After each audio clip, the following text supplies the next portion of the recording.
You heard me on the web show, The Cavalcade of the Mind. Now find out the rest of the story.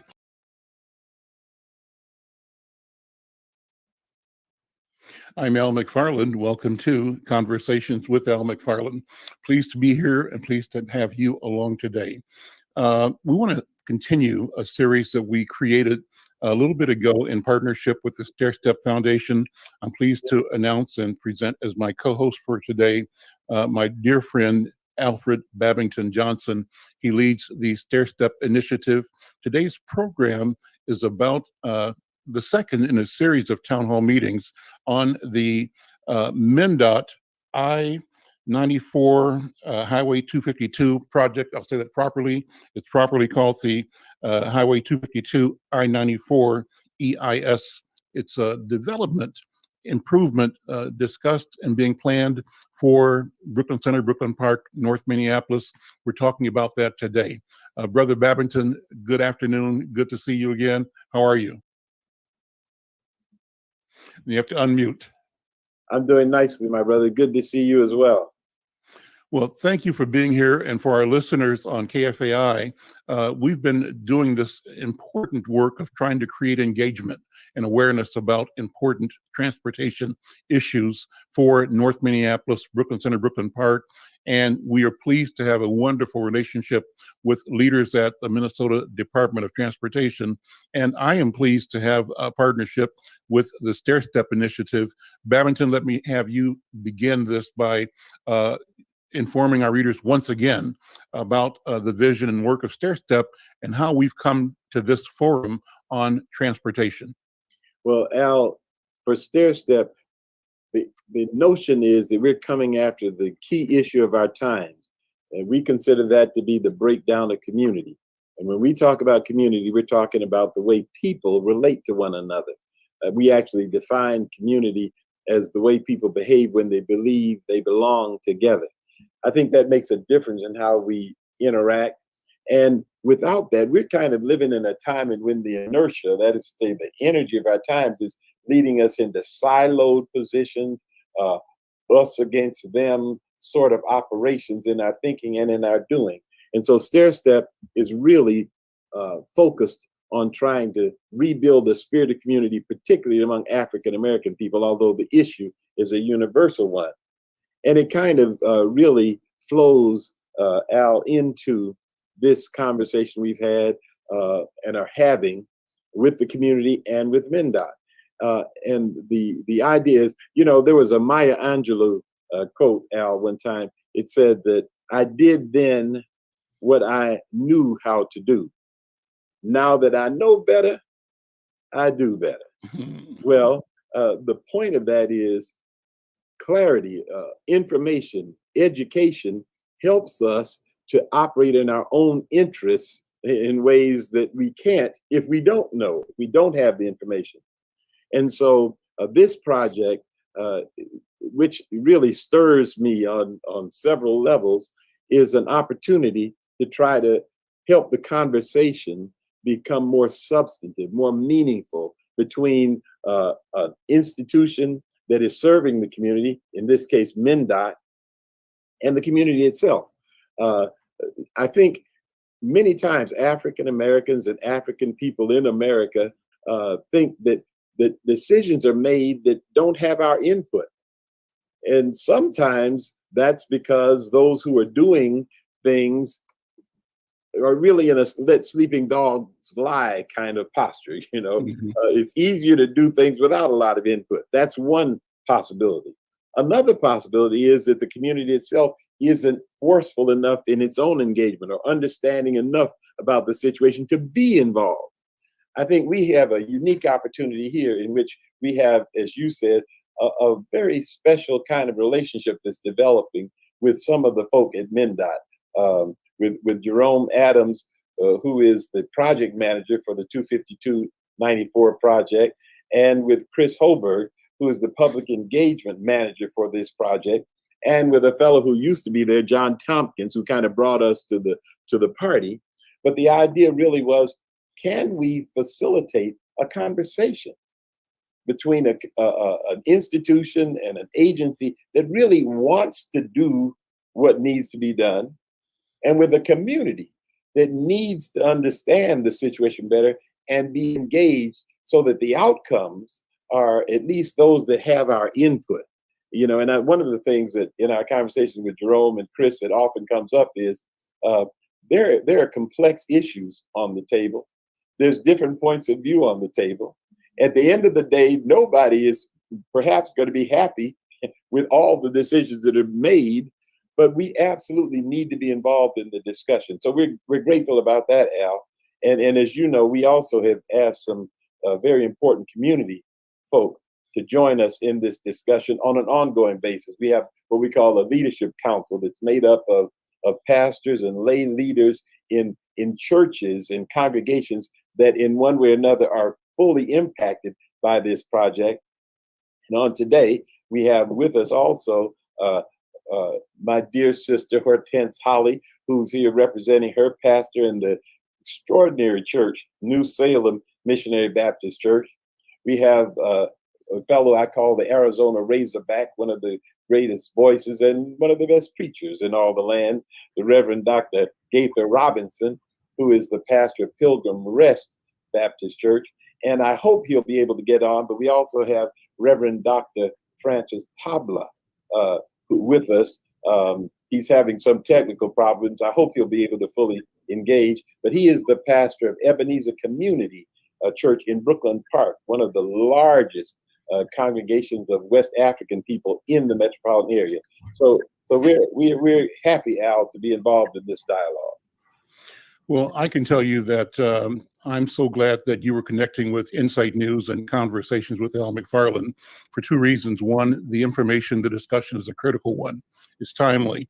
And as you were saying, I'll say it more directly, Brother Babington, in the past, there have been times where our voices were not heard, our presence was not acknowledged, our input was not allowed or was ignored.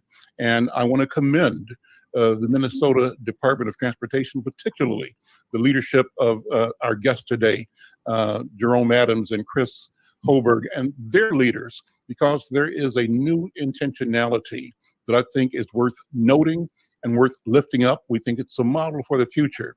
How do we properly, fully engage those who have been marginalized for whatever reason in the past, whatever reason it's unacceptable? So we stand here today in conversation around important,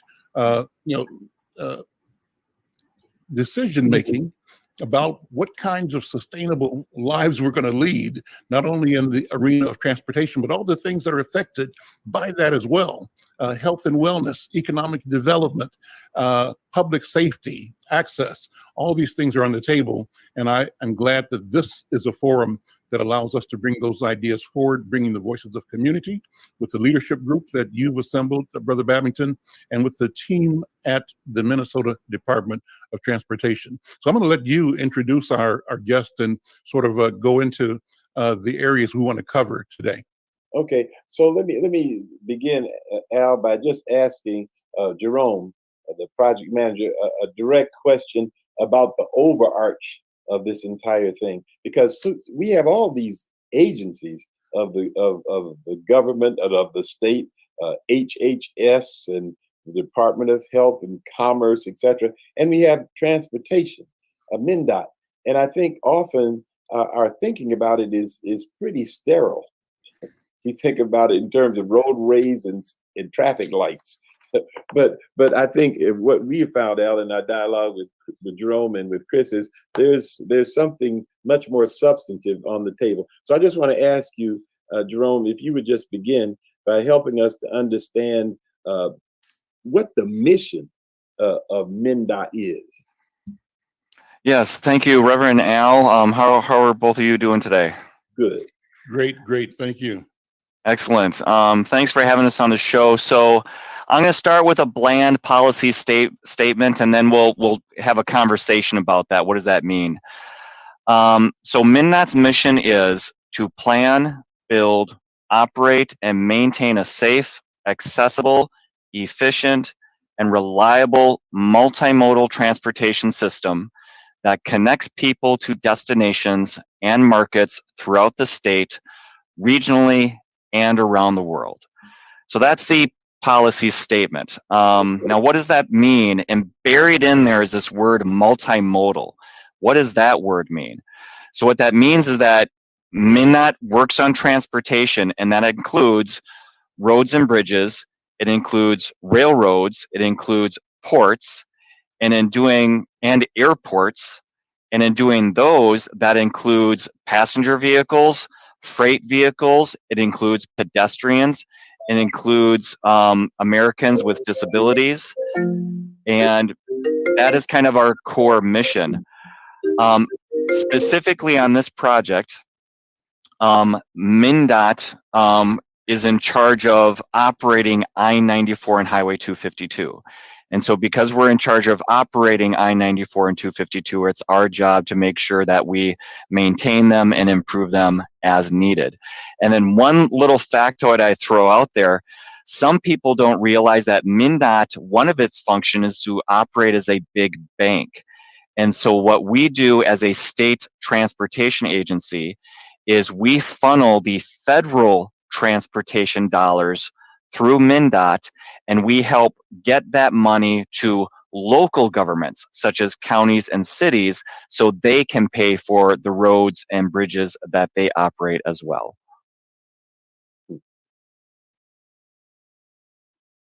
Dr. Robinson, you have a thought?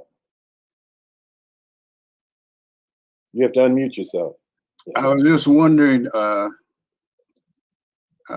got a question here, and about this project that deals with 252 and I-94 between Brooklyn Park and downtown.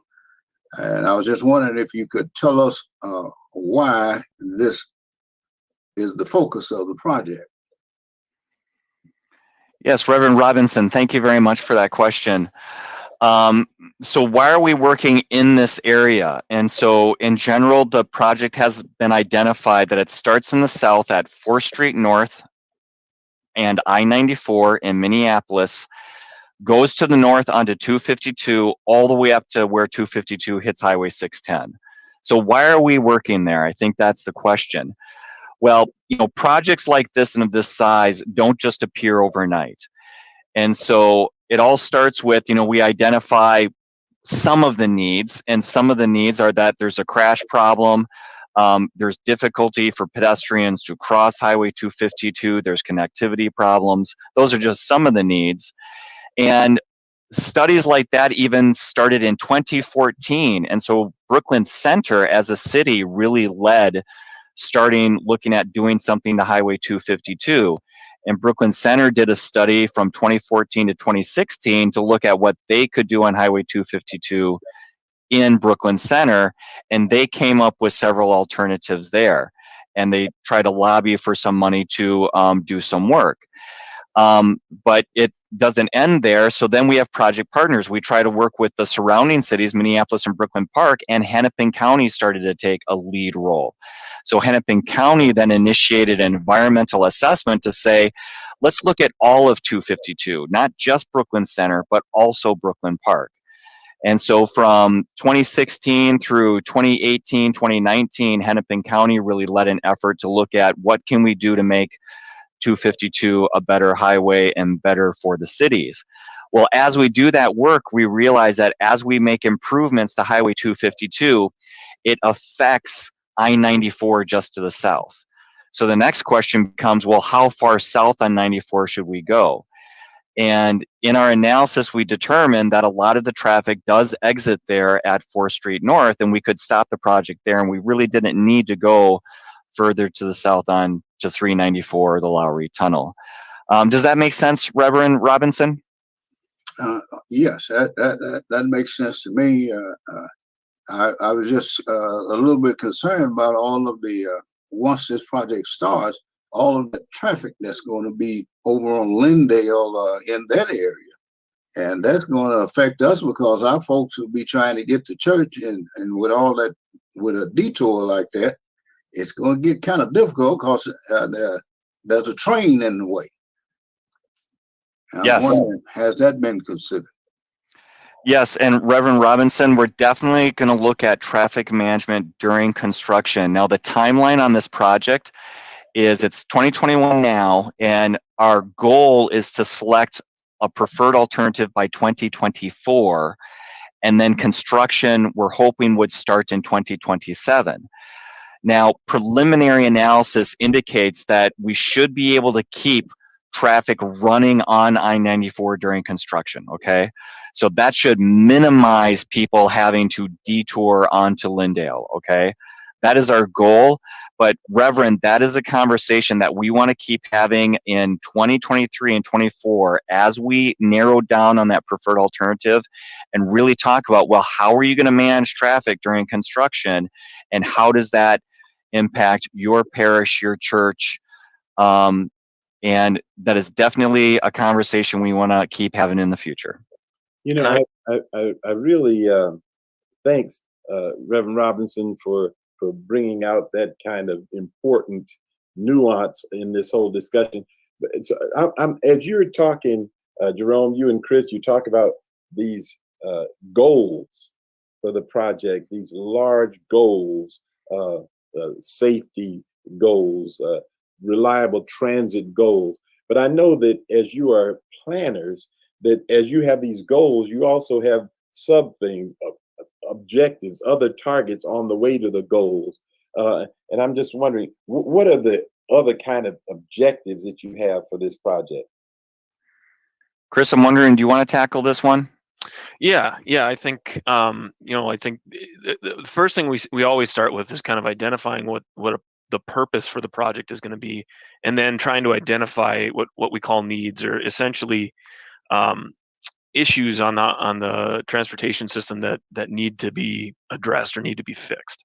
So if we put it in a high level statement, the purpose of this project is to improve the safe and reliable movement of people and goods on and across highways 252 and 94 across multiple modes of transportation.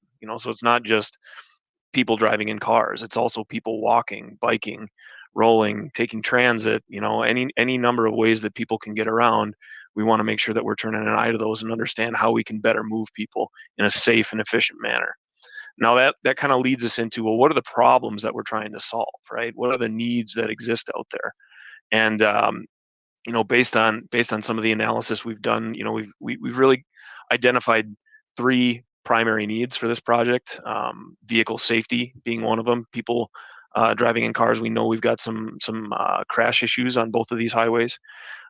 We also know that mobility, or the ability to move people through the corridor, we do see congestion regularly occurring on these highways. So that's also an issue that we want to address. And then bikeability, walkability. This is one that can't be undersold, and this is a place where I would put pedestrian safety or bicycle safety as well in here. Some of the crashes that we see up on 252, for example, involve pedestrians and bicycles, and they're particularly vulnerable users of the transportation system. So these are kind of the needs that we've identified and kind of taken out for some dialogue with the public to hear back the folks' thoughts on whether we're looking in the right place, or if there's other things that we should be adding into the mix here. But those are the two primary categories where we start, and then from there, now we get into kind of some project objectives or high level things that help inform our decision making, are guided as well. One of the things that we identified is we want to achieve equitable social, environmental, and economic outcomes as a part of this project. So that's kind of a goal that isn't necessarily rooted in a transportation issue, but we understand that there's a connection between our project or the investments that we'll make and the social environment, the natural environment, and the economic environment. So those are things that we want to key into when we're making decisions. Obviously, reducing injuries and fatalities on these roadways is a key consideration, just knowing the accident history that we have. And then additionally, are there things that we can do with our transportation investment that help promote public health, improving walkability and bikeability on and across the highway, is one thing that we look at there. Obviously, one of the things I want people to understand about this project is it's not just a discussion about repairing pavement and bridges or replacing the pavement and bridges that exist, but to address some of the problems that we see out here, we're going to be looking at ways to ways to improve that by changing elements on the highway, and that's an important thing for folks to understand. So it's not just we're going to go out and make a smoother road again, and that's going to fix all the woes that exist out here. We actually have changes that come along with that, and that could result in property acquisition. We want to minimize that as much as we can, and then ensuring that whatever things we do implement and the solutions that we do bring to the table are consistent with local agency planning and the roadway network that are out there today. We don't want to be breaking the system by making a fix that isn't sensitive to that context. So those are kind of the project objectives, things that are You're helping to muted, guide our Al. decision making. You're muted, Al. You're muted, Al. Fix that. Thank you. Thank you. You saw my lips moving and no words coming. Your head I'm bobbed. Al McFarlane. You're listening to Conversations with Al McFarlane. And to those who are listening on radio, we're also streaming this live on our YouTube and Facebook pages and at the Facebook page of Black Press USA. Our goal is engagement, to create as many ways for people to learn, to know, to connect, and to engage in building community. And I want to thank my co-host today, Alfred Babington Johnson, who leads the Stair Step Initiative, and thank our guest today, Jerome Adams and Chris Hober, both of the Minnesota Department of Transportation. Jerome Adams is MnDOT's project manager for the 252 I-94 project, and Chris worked with him as the public engagement manager for 252 I-94. And so we want to continue the conversation. This is a great conversation. It's wonderful, guys, to be included in the discussion. That's, to me, the value is the intent you bring in having a straight up conversation with an Al McFarlane, with Conversations with Al McFarlane. And I'm here as proxy for the thousands of KFAI listeners, the thousands of people that follow us on Facebook and monitor us on other social media platforms, and who engage through the work of the church community that the Stair Step Foundation represents and beyond. So I want to bring another question in. You mentioned, Chris, among many things, this notion of equitable outcomes. I want to dig deeper on that. When you say we want to have equitable outcomes, what do you mean? Give me some examples. Go deep with that, if you would, Chris. Well, I think if we look at it on a high level, it means striving for solutions to these transportation problems we're talking about that don't leave historically underserved or overburdened populations disproportionately shouldering project impacts, right? Like that's just a high level thing that we're striving for. But I think there's also kind of a next step that comes along with that, and that's trying to understand, okay, are there disparities that exist? One, and two, within that context, the context of transportation investment disparities, what are the community's priorities? The communities that exist alongside these roadways, what are their priorities? We need to understand that to help inform kind of the decisions that we need to make about what to build. So, I think taking that next step and trying to understand that is an important part of this conversation. And we've come up with a tool that we're looking to bring to bear here and create a venue for a dialogue about health impacts and equity along the corridor, and give us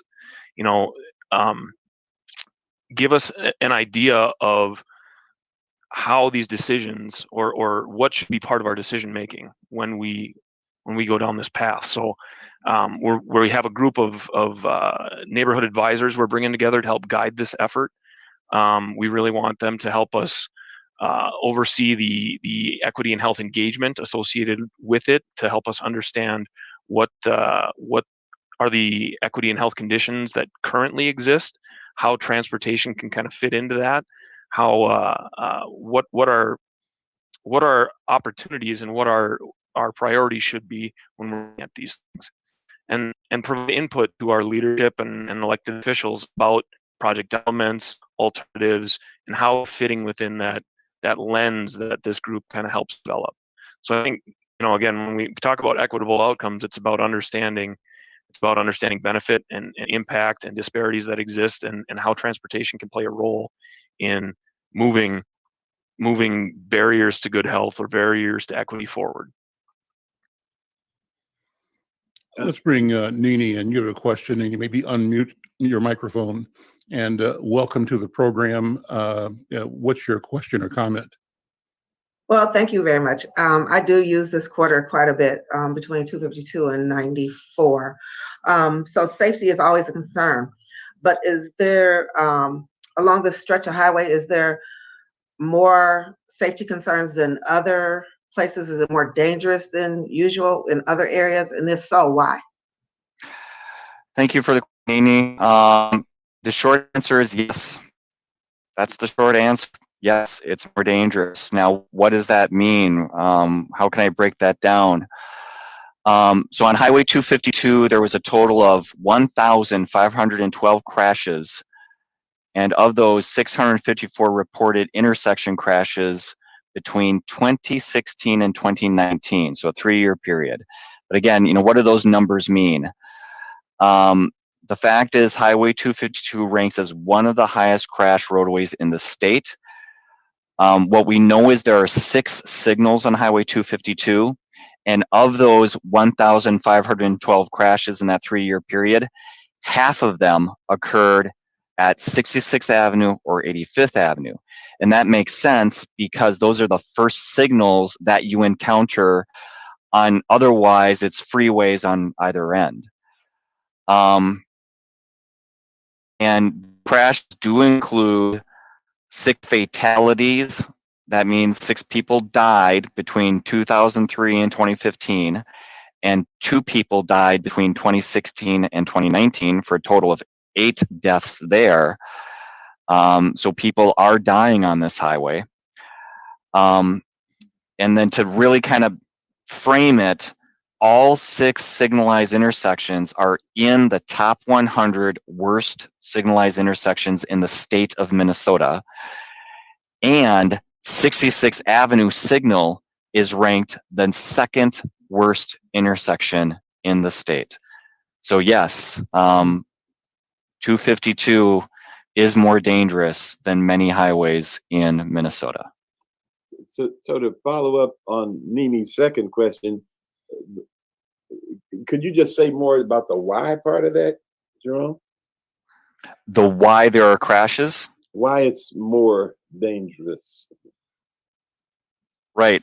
That's a big question. And I think part of the answer in there is population growth. And maybe if we use the analogy of a child, when you have a baby, you start them in the crib, and a crib works just fine. But that baby grows up and they're bigger than the crib, so we need to move them into a twin bed. And then they grow up and the twin bed is too small, and now you need to get them a bigger bed and a bigger bedroom and stuff like that. It's growth, okay? The highway is kind of the same. Traffic signals are actually very, very safe, but they're safe for a certain amount of traffic. And as that traffic grows, the signals can start to become unsafe, and we've reached that point on Highway 252. And so we now have to look at what can we do with those at-grade intersections and signals with the growth that we've seen in the area. And the growth is both in Minneapolis, Brooklyn Center, and Brooklyn Park.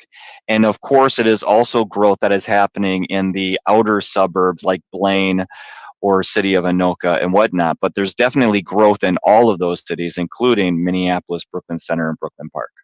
Wow, that's very, very helpful in a sense, just to think about. I mean, and thank you for that analogy about the crib to the twin bed to the twin. Do you ever get to a king size bed? I'm there now. But I mean, that's very helpful, Jerome, to think about the issue of growth itself.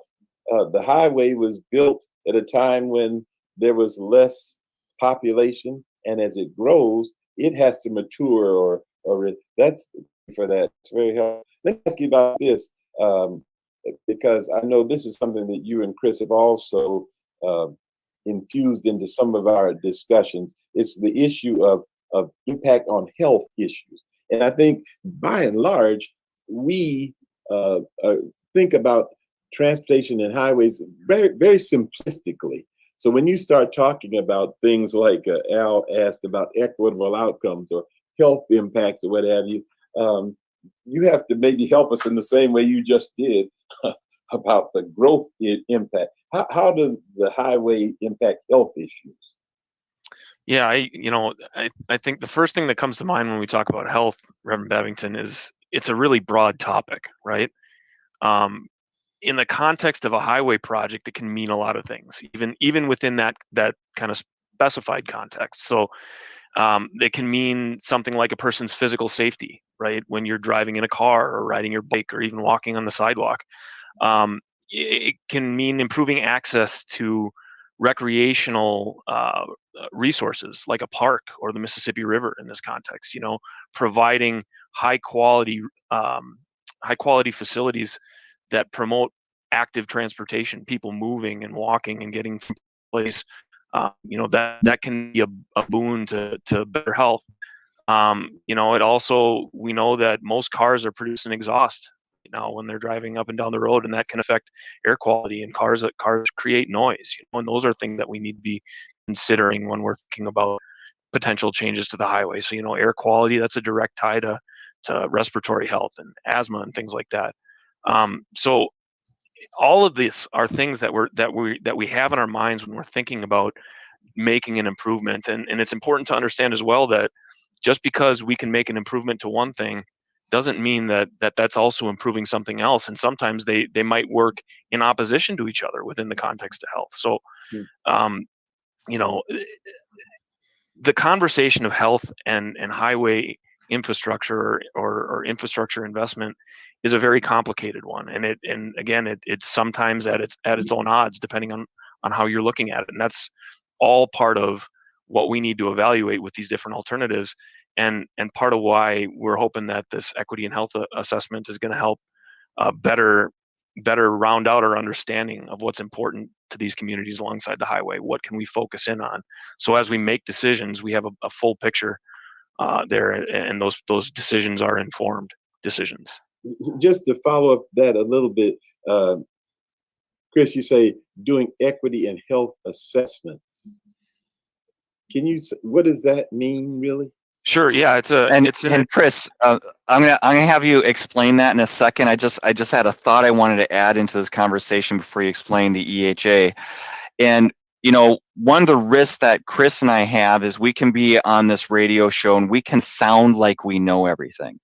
And one of the reasons why we're working with StairStep is that we acknowledge that not only may we have a blind spot, but the government may have a blind spot with the community. And so we're working with StairStep to ask the question, is there something we don't know? And especially in this equity and health area, maybe exactly an area where there's something we don't know, and we're asking StairStep and the public, is there something about this project or an equity health we don't know and something we should look at? So Chris, in the previous 2 minutes there, said several things that we do look at, but we're definitely asking StairStep in the community, is there something we're missing that we should pay attention to? With that, Chris, can you explain what this equity health assessment is? Yeah. The equity and health assessment is a tool that we've kind of developed, again, to try and create a venue to have conversations with people that have a direct connection to the communities alongside the highway about equity issues and health issues that exist, and how transportation intersects with that, and how a potential project could advance one or another thing or several priorities alongside it. So there's a couple of tools that we base the development of this on. One is an equity lens, which is really a kind of a list of questions that are intended to center the mind on equity-centric consequences of a project or a policy, kind of understanding the disparities that exist, understanding how your project or policy could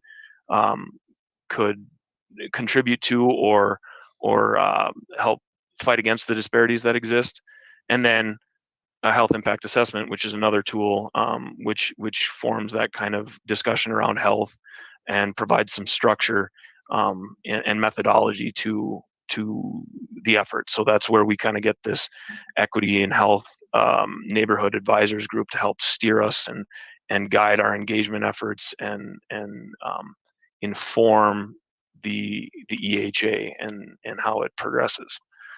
I don't know if that answered the question or not, but I sure hope so. Thank you, Chris. I'm Alan McFarlane. This is Conversations with Alan McFarlane. Today's program we call the Stairstep MnDOT Town Hall, and we're discussing the project for the redoing of Highway 252 and I-94. It's an important corridor. It covers and goes through the Black community in North Minneapolis in particular, but also Brooklyn Park, Brooklyn Center, two communities that have a substantial Black, African-American, African immigrant populations.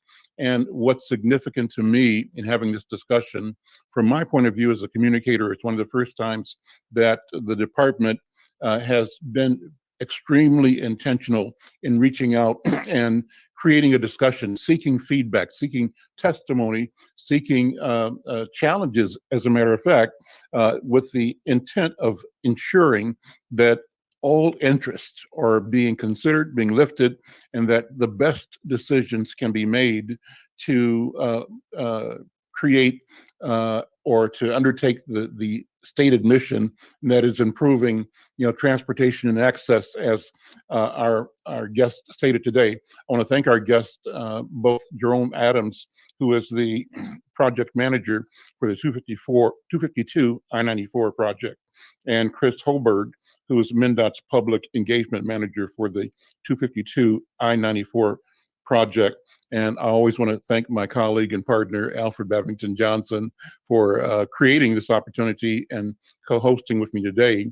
And I want to also acknowledge and thank Reverend Gaither and Sister Hortense Holly and other members of the community leadership team that have been engaged with you over a long period of time, trying to ensure that ordinary residents of our community, that members of our congregations are up to speed, are understanding that their voices and their interests matter, and that you all are providing, with intention, a listening ear, seeking to create the best alternatives for our community in this important work. And I want to go back to something that you guys mentioned early on. I think Jerome, either you or Chris, talked about in developments like this, it could be that there is a need to acquire property.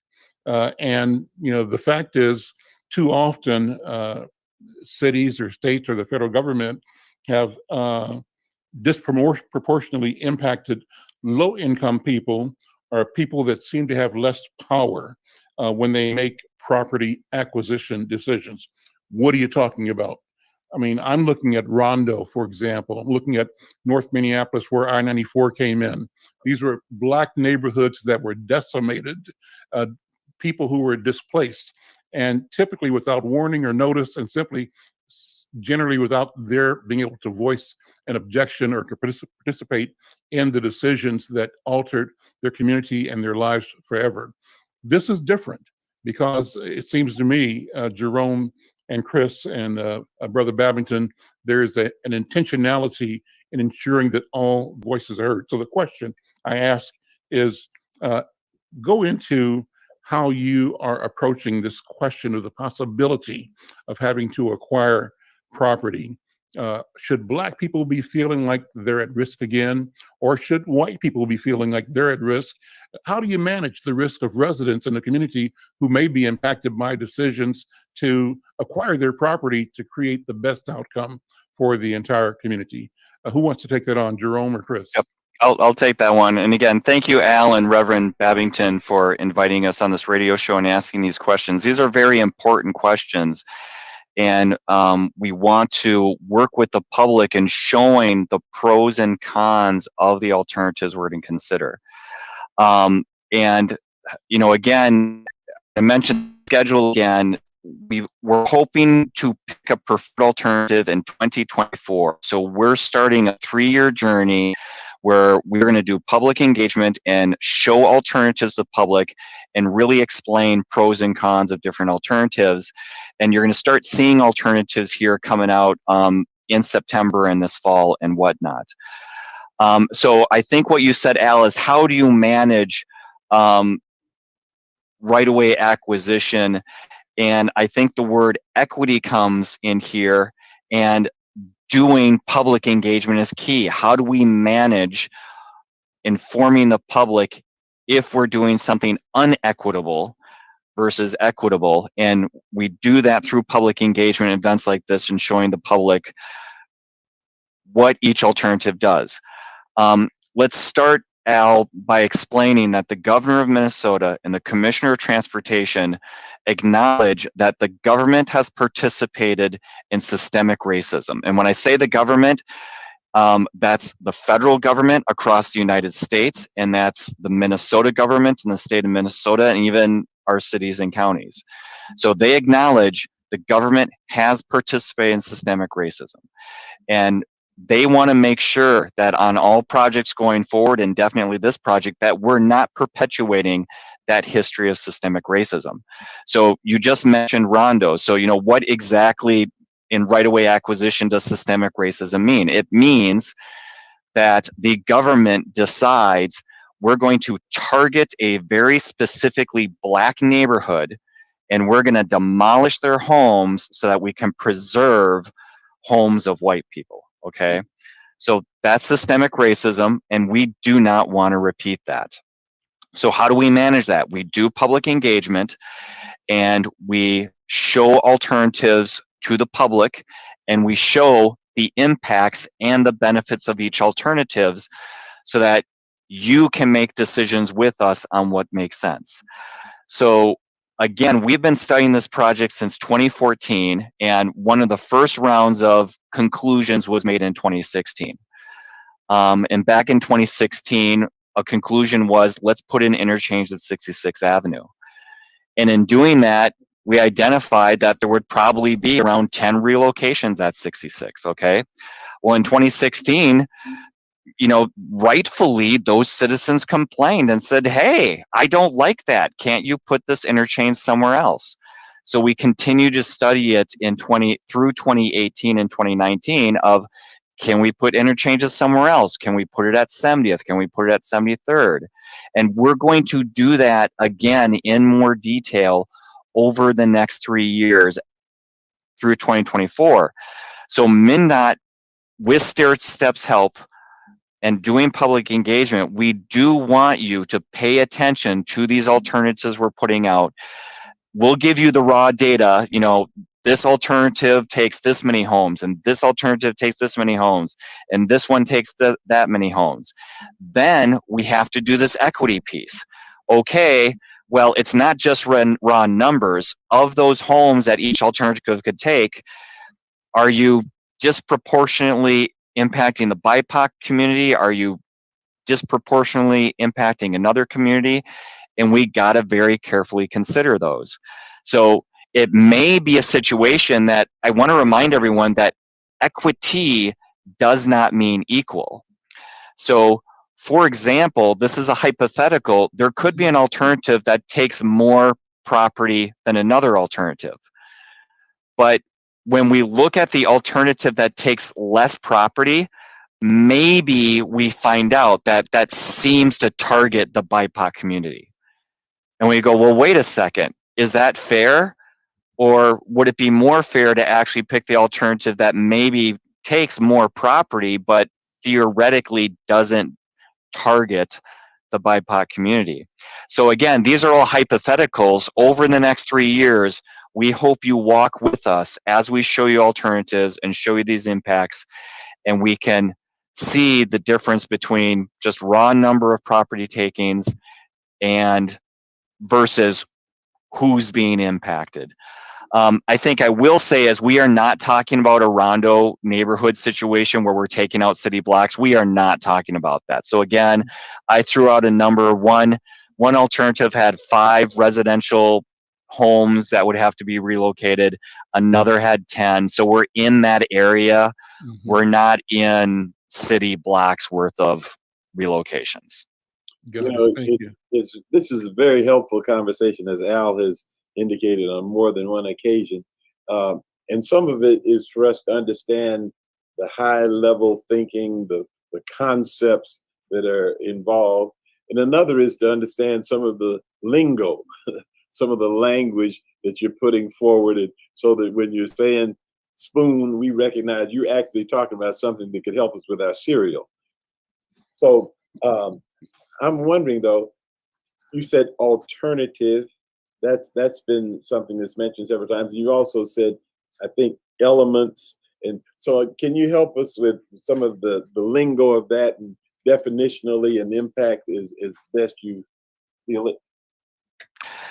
Yeah, thank you, Reverend. And this is one of the tougher questions because we got lingo for miles, right? And I could just throw jargon at you.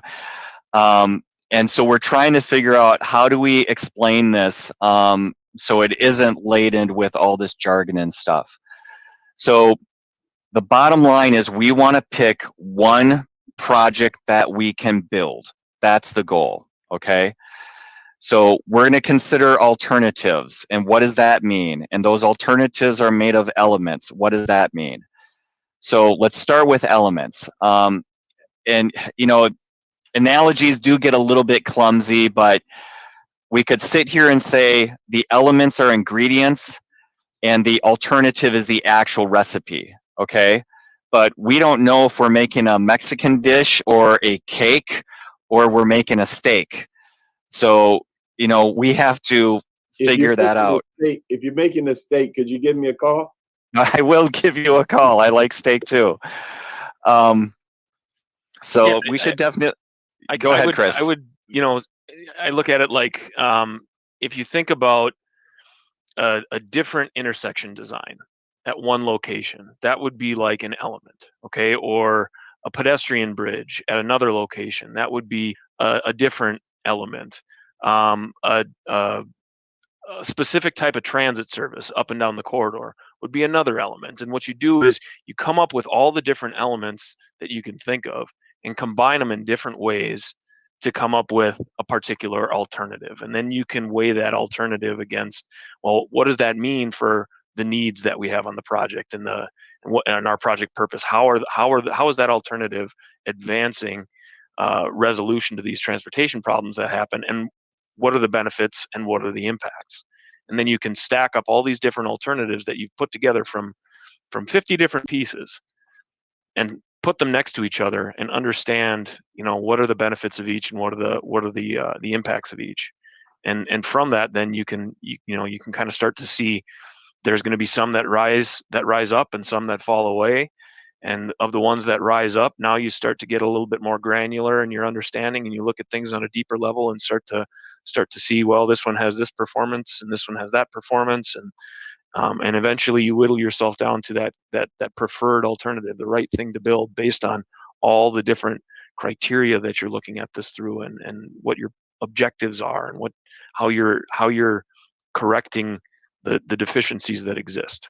Yep, very good. That was well said, Chris. Let's do some specific examples, because I think one of the comments is, quit beating around the bush. What are you going to do already?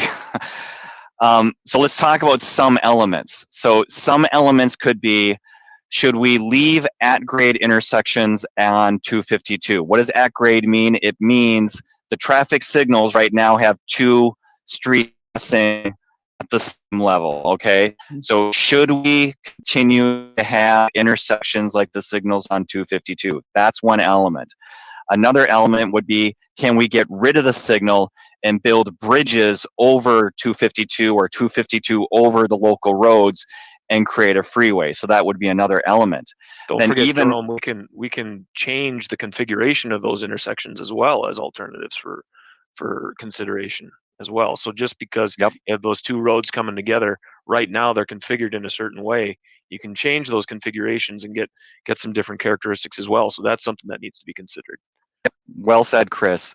So then, even with all those different elements, another set of elements is, how many lanes should we have on 252? Should it be 4 lanes total? Should it be 6 lanes total? That's another set of elements, okay? So there we just threw out some ingredients, some elements. Now we go cut to the chase. What's the actual alternative?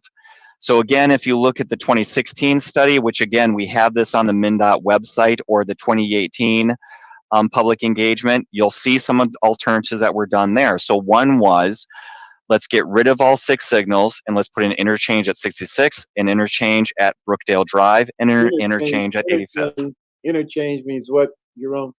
Sorry, that's putting a bridge over 252. So like, you know how 252 and 694 cross each other with a bridge and ramps? Mhm. That's an interchange. So thank you for asking that question, Reverend. Again, more jargon and whatnot. That's a good question. So that would be one alternative. Get rid of all the signals, put a bridge at 66th Avenue, a bridge with ramps at Brookdale Drive, and a bridge with ramps at 85th Avenue. So there are other alternatives. So one of the comments was, but we don't want an interchange or bridge and ramps at 66. So can you put it at 70th or 73rd? So yes, that's another alternative. Okay, let's move the bridge to 70th, or let's move the bridge to 73rd. And so those are examples of some alternatives that were looked at in the past. We'll look at them again through the next 3 years. And another step that we're going to do is ask, is there an idea or alternative that we're missing? Should we consider another alternative? So again, I do think the public is kind of getting to the point of cut to the chase and tell us already what you're going to do. So come September and into this fall, we're actually going to start showing you, here are some alternatives we're considering. What do you think? And again, remember, it is going to take some time. We have a 3-year process to really go through all of that and their benefits and impacts. And hopefully we can pick one of those alternatives in 2024 for something to build. Jerome, you talked about the elements at 252. What are some of the elements for I-94? Same scenario. Tell us what the options or elements are for I-94. That's a really good question. Thank you. You know, we have a lot of this focus on 252 because the crashes are really up on 252, and the ability to cross 252 is really hard. 94 doesn't have those problems as much, but again, what we do on 252 impacts 94, as we discussed at the top of the hour. So what are we doing on 94? So first of all, I want to jump back to that right away question. So far in the last 5 years, when we've looked at alternatives, we did not see any property acquisition on I-94 or in Minneapolis, okay? All the property acquisition was along 252, either in Brooklyn Center or Brooklyn Park. So right there, that kind of indicates that any work we're thinking of doing on 94, we actually think 94 is left kind of as it is, meaning all the bridges you see there today remain. All the ramps connecting to the freeway remain. So what are the things that we might do? So one of the things that we might do is we might add a lane in each direction between Dowling Avenue and 694. And you would ask, why would we do that? One, if you look at 94, it's actually 5 lanes in each direction south of Dowling, but north of Dowling, it's 4 lanes in each direction, okay? Then when we make an improvement on 252, we got to ask ourselves, how do those lanes from 252 mesh with the lanes of 94 to continue on? And one of the options was, it looks like we should really add that 5th lane in each direction between Dowling and 694. So then when you talk about adding lanes, one of the needs we did not discuss is that transit is in fact a key part of the needs and the purpose of this project. So we want to make sure we're looking at transit improvements, both on 94 and 252, but also locally in the local streets. So if I say we might add a lane on 94, and again, this is an alternative, it's not a decision. The question is, well, is that just a general purpose lane, and that means just a lane that, you know, all cars and trucks can use? Or do we make that lane a managed lane? What does a managed lane? Now, this is a little bit confusing because we just changed some names. I don't know if you noticed this, but have you seen the min-pass lanes around the metro? you'd see a sign and it says MinPass, MNPASS. We just changed the name MinPass to Easy Pass, okay? The bottom line is when those are signed, those are express lanes. And those lanes are open to all users 20 hours of the day. But during the 4 hours of the peak rush hour, it becomes what we call a high occupancy vehicle lane, or if you're one person in a car, you would have to pay a fee to use it, okay? But that's only 4 hours a day. If you're in a high occupancy vehicle, what does that mean? That means you're on a bus, or you're in a carpool, or you're just in a car with more than one person. So it can be your own car you own, and you just have a second person in the lane. You can use that lane during those 4 hours of rush hour for free, as long as you have more than one person in that car. But if you want to drive that lane with only one person during those 4 hours of rush hour, then yes, we say you need to pay a fee, and the average is around $1.25 in rush hour. So we're going to consider, should we be a managed lane like that? And that helps improve transit, because that managed lane actually is less congested than the other lanes. And so buses use it. So if you're a bus user, you have a more reliable trip, because the buses usually move faster along those lanes than the congested lanes next to you. So your question was, what are we doing along 94? My answer is, it's more or less going to look exactly the same. The bridges are pretty much going to be left alone. The freeway ramps are going to be pretty much left alone. And we have to ask this question, are we putting a managed lane on it, or are we putting something to a lane for buses to use, so that they can easily get into downtown Minneapolis? The other part to that, sorry, I don't want to forget that we have improvements to the crossings that we have to look at as well. Are there non-motorized connections that there's a need there? There's a variety of other elements that go along with that, not just focused on freeway specific, but also like substance for another show, Al. You're running out of time. We're out of time almost, but I want to take a quick second, Chris and Jerome, just because it's so important that these plans include transit elements like biking, roller skating, and walking. So just take 30 seconds or a minute to say how you figure that into the matrix of creating effective transportation and access. Yep. Do you want me to tackle that, or you, Chris? why don't you go ahead? I can augment if need be. Right. So this is incredibly important, Al. Thanks for asking this question. We need to make sure that pedestrians, people on foot, bicycles, or the handicapped, maybe in wheelchairs, can both cross I-94 and 252 safely. And again, the biggest crash problem and pedestrian problem is 252. It is dangerous to cross those signals, okay? And pedestrians and bikes have been hit at those signals. So one way we can help that is, if we eliminate a signal at an intersection, we could install just a pedestrian bridge and have those pedestrians and bikes go up and over, just like there's a pedestrian bridge at 85th Avenue right now. Or if we create an interchange, so a car roadway bridge going over 252, we can make sure there are good sidewalks on both sides of that vehicle bridge that allow pedestrians to cross 252. And again, they're not physically having to dart around traffic on 252 because they're going over it or under it. Let me jump in. We got 30 seconds left. Chris, you've got some meetings coming up. You want people to know about, take 30 seconds and invite people to weigh in. Yep, absolutely. We've got about 15 pop-ups scheduled in the next couple months here. Those are just meetings where we try and meet people where they're at, be that at the grocery store, at an event going on in the community. Typically not advertised, but we also have some upcoming online open house material coming out, and we're planning on some meetings in that September timeframe. I would also say that we have a policy advisory committee meeting coming up on August 20th. People are invited to go ahead and listen in on that. You can find all Looks that like we're information over, Chris, on our website. Yeah, so just Google MnDOT 252, and you'll find the website. We're out of time. Brother Babington, thank you so much for your leadership. And thank you, Pastor Gaither and Sister Holly. Thank you to our guests from MnDOT. I'm Al McFarlane. We'll see you next time. God bless you.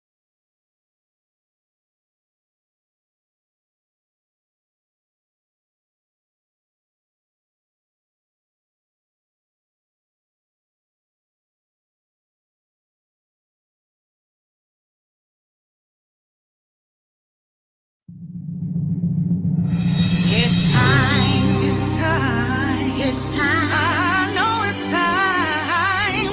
The generation of reparation. Pay up, time to pay up. Right now, reparation. Especially ours, you know it's due. Pay up, time to pay up. Right now, reparation. Pay up, time to pay up. Right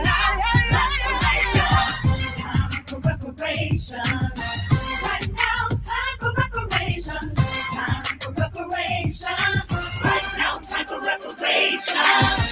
Reparations for building this nation. Lynching and burning castration. Selling children, family separation. Right now, time for reparations. Millions of slave ships landed with chained and branded.